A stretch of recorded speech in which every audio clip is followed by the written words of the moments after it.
राधे राधे दोस्तों, मैं सुनाने जा रही हूँ आपको एकादशी की कहानी। एक पंडित जी थे तो वह घर में एक ही घर पर भिक्षा मांगते थे। उनको जो भी भिक्षा मिले वो बस एक ही घर से जितनी भी मिलती थी उसे लेकर लौट आते थे, दूसरे घर पे भिक्षा मांगने नहीं जाते थे।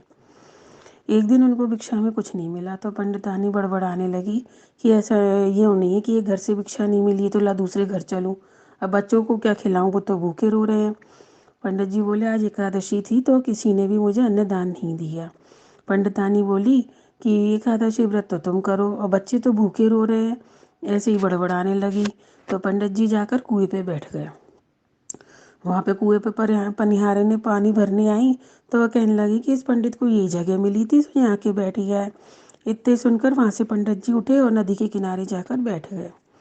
वहाँ पर स्त्रियां नहाने कपड़े धोने गई तो कहने लगी इस पंडित को शर्म नहीं है, यहाँ पर 4 औरतें आएंगी और नहाएंगी धोएंगी और 4 तरीके की बातें भी करती हैं।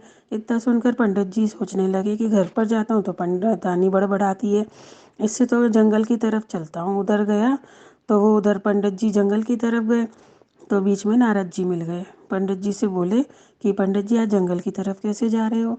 तब पंडित जी ने सारी बातें बतला दी।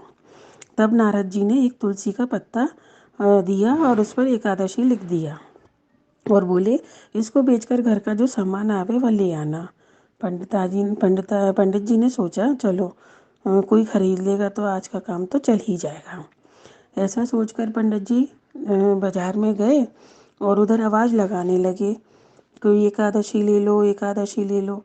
तब रानी ने महलों में आवाज़ सुनी तो उसने अपनी दासी को बोला कि दासी ये पंडित जी जो एकादशी बेच रहे हैं उनको बुला ला, मैं तो वैसे भी उद्यापन कर रही हूँ। उसने सोचा चलो घर बैठे ही एकादशी बेचने वाला आ गया, बाजार जाने की ज़रूरत नहीं पड़ेगी। तो उसने पंडित जी से उसका मोल पूछा तो पंडित जी बोले कि इस तुलसी के पत्ते के बराबर वजन में जो चढ़े वही दे दो। तब तो रानी बड़ी खुश हुई कि इस तुलसी के पत्ते के वजन के बराबर क्या चढ़ेगा। तो झट उसने एक तराजू रख दिया, उसमें एक तरफ तुलसी का पत्ता रखा और दूसरी तरफ अपनी अंगूठी रख दी, पर तुलसी वाला पल्ला भारी था।